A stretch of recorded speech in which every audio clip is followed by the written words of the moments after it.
Hello everyone, Jai Shri Krishna, Happy Krishna Janmashtami to all. So once again I am here to share something from my observation what I made and which I find crucial for the motivation, for the learnings in our life. As this day is totally dedicated to Lord Shri Krishna, and whenever I think of Shri Krishna, I think of the greatest battle of history, that is Mahabharata. And whenever we think of Mahabharata, we came across some names which were the heroes, which are inspired the heroes to all of us, like Krishna, then Arjun, then Pitama Bhishma, then Karna, then Abhimanyu, and so many. But amongst all those people, there were two people which remain unnoticed. And it's not about those two people. At the end, I'll tell you that there are such people in all of us life, even we are amongst those two. I'm talking about Vikarna and Jujutsu.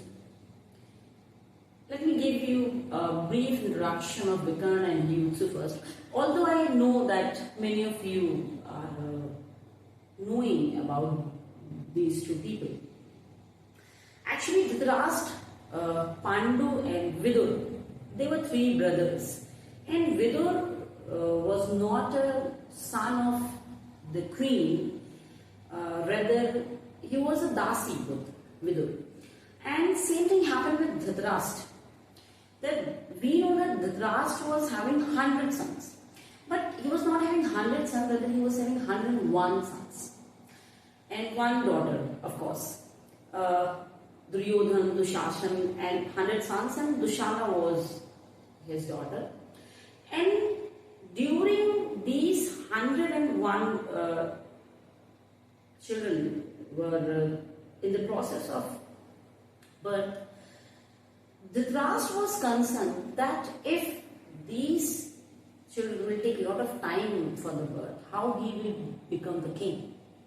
And see, this is what we know, what is known as greed, or what we call greed. That in terms of greed of becoming the king or giving the territory to his son's hand, he thought of giving a birth to another son from another women, and that woman was like again Dasi, and Vidur, like Vidur was the Dasi Putra. Jujutsu was also born from the Dhritarashtra and one of the Dasi, Sugandha. So when Vidur was born, this is the fate, I must say, this is the fate or the destiny, that he was planning that he might be the king. But see, he born on the same day when these 100 children and 101 children, they born. And unfortunately, he was not. Although something else was written in the destiny. What was that? Before telling that, I must go to Vikarna. Vikarna was also one of the son of Dhritarashtra, the younger brother of Duryodhana. But he was different. He was entirely different from his brothers. I must say these two were different. They were the remaining sons. They were not very cautious about what they were doing, what are they thinking, or what are they speaking. But these two brothers were unique. How am I saying this? The incident, which I must say the crucial part of or one of the main cause of Mahabharata, that was Draupadi Chirharan. At that time, many were sitting there, whom we say that they were the most wise people, they were most powerful people, and they were aware of so many things. But all those were simply sitting and watching what was happening. only one person was there who took a stand, and that was Vikram. So this is something what is happening around us also. We all are thinking for something good. We are expecting for something good. But out of which, I must say, out of which there will be rarest to rare person who will speak for the sake of good. Now, he has spoken something for the good. Now, at the time of, or I must say at the day of the battle, when Sri Krishna announced that still there is a chance, if there is anyone wise enough to understand what is good and bad, can change the side of battle or change the opponent. And there was again one person only, that was Yuyutsu, who was knowing that whatever his brothers are doing was not correct at all. And he took a stand and he changed his side. And he fought from Pandavas. Now, this is not new. This is not new that this has happened only in the time of Mahabharata. This has also happened in Ramayana. When we think of Kumbhakaran and Vibhishan, they were also brothers. Kumbhakaran always took a stand to speak to his brother that he is doing wrong. But Vibhishan took a stand to work for the sake of something which is correct. Now, there is a concept in BK which we call Sakshi Drashta.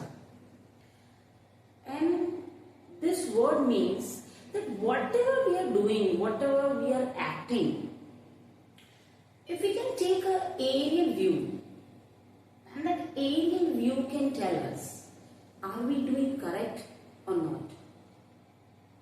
And second thing which BK says, Brahma Kumaris which says that this scenario in which we all are, the present scenario, is not less than a battle of Mahabharata, not less than a Kurukshetra. And I truly agree to this.